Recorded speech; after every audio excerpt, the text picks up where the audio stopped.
We hear from women every day who know that there's something inside of them that they need to express. They sometimes just don't know what it is, but it feels like it's in here just wanting to come out. It's kind of like when you're going to sneeze. But you can't.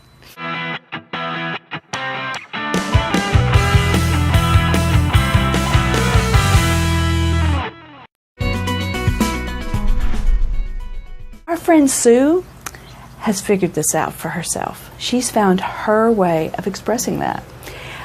She started out as a very successful teacher and music director, doing all kinds of cool things, but then she was willing to take a risk.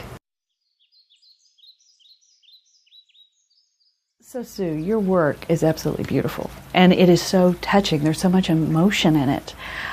How did you find this? It started quite some time ago when my son was in middle school, and he and I would take pictures together as something that would help us maintain a level of communication.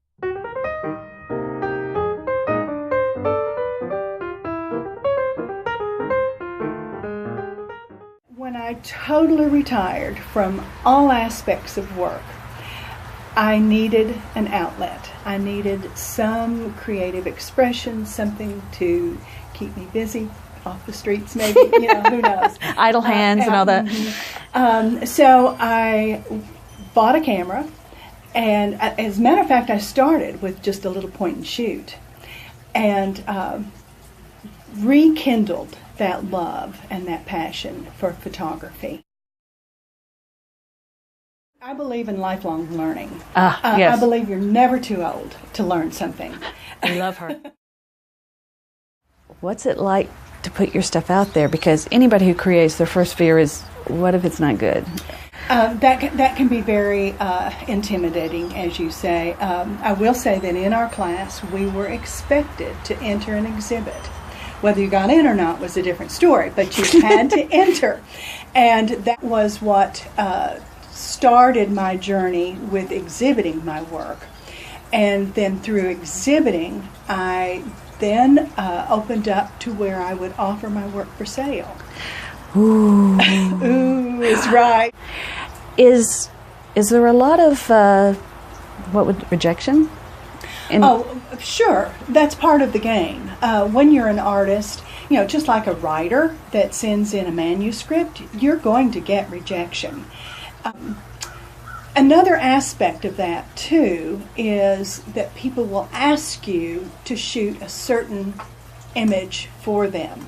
And I can't do that. I don't do that. If it moved me, I would be happy to. Has to come from the heart. But it has to come from the heart. I can't go out and take a picture just because someone wants a picture of that particular thing. I have to say, one time Sue came to my house and took pictures of some of the oddest things. Yes, I did. She took pictures of a flower arrangement I had, and then the pattern that was in the glass in my china cabinet, and the pattern that was in my walls, and a piece of a vase. And somehow or another, she stacked all that on top of each other and made a beautiful piece I'm very proud to say I own. It was truly seeing the artist, because you were taking pictures of things that I'm like, okay, these are mine and I don't get it. And then when I saw what you did with it, it was like, wow. And the title of that piece is Something Emotional. So you know what's so cool about talking to you? What's that? When I met Jennifer, and she told me about this amazing person who was bursting her creativity, she said that you weren't a photographer then. And when I got to know you, you had these amazing things in Jennifer's home, and you were so passionate, and you were showing her, and I can't draw a stick figure. So when she told me that you were just a normal person too, I don't know if I classified myself as normal. She said, but Sue didn't think that either. And look what she's doing now. I mean, this wasn't just kind of, she's doing really well. You look like a master, and you were so passionate. I was like, I want what she's having. Well, first of all, I think creativity comes in a lot of different packages. Yeah. Mine just happens to be photography. There are all kinds of creativity. So you feel the fear and do it anyway? I mean, is that what you did? Because you said you were comfortable with your class. I was comfortable with the class. I got in and I practiced.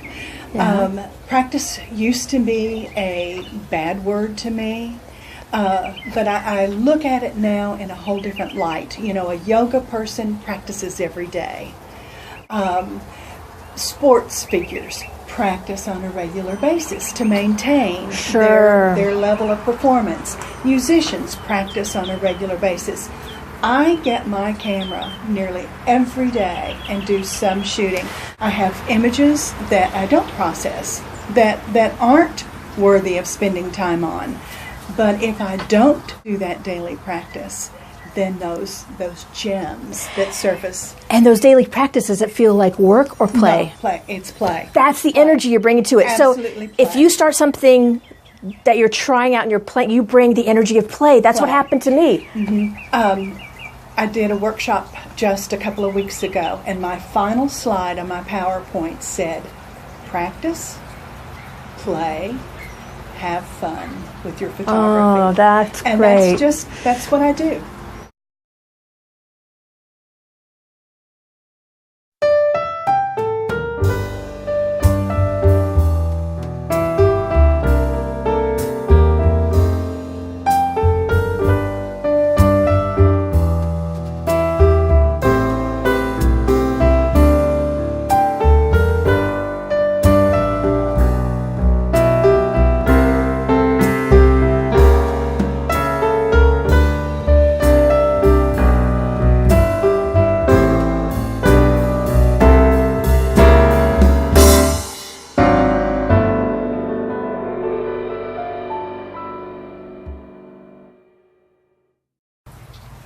Now, Sue, you've collaborated with some awesome women on a lot of different projects. Can you share a little bit more about that? I can. The first collaboration that I was invited to participate in was Vision and Verb, and that is a group of women from literally around the world. And all of the women are either photographers that are willing to write, or writers that are willing to photograph and share just what's going on in their life with the world. And I've been involved with that project for a little over 3 years now. So Vision and Verb, powerful. I love it. I didn't ever think that I could write. That is Again, it. they brought that creative part out of you. Absolutely. The newest group that I'm collaborating with is called F4 Studio. F4 Studio. And the F4 comes from, there are 4 females that are all photographers, and it's more of a business partnership.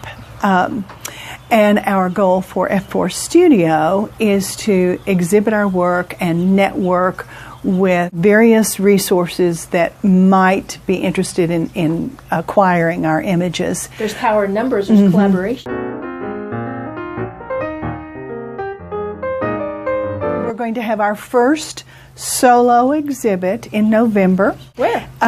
Here in East Nashville. Okay. And we're real excited about the opportunities for that. So you started out as an independent creator. I did. Then you went and you joined a bunch of women who made you expand even more and tailor and tell your story. And then you went into you networked with more women, and now you're exponentially spread around the world with your kind of energies that you're looking for. That's a good way to put Keep it. bringing it out of you. And that's a real good way of putting it. And you know, you're lifted up by this network. You're challenged in a positive way. Challenge is not always bad. It can be a very positive experience. Sure. You're rising to the occasion. Well, I'm trying. I'm doing my We're going to darndest. show some of her latest work that she's done with flashlight writing, and make sure that you take a look at the links down below that tell each one of you all about her different organizations that Sue's involved in. Fabulous, fabulous creator and photographer. Yay, Sue. Thanks Thank for you. being with us Thank you, today. Natalie.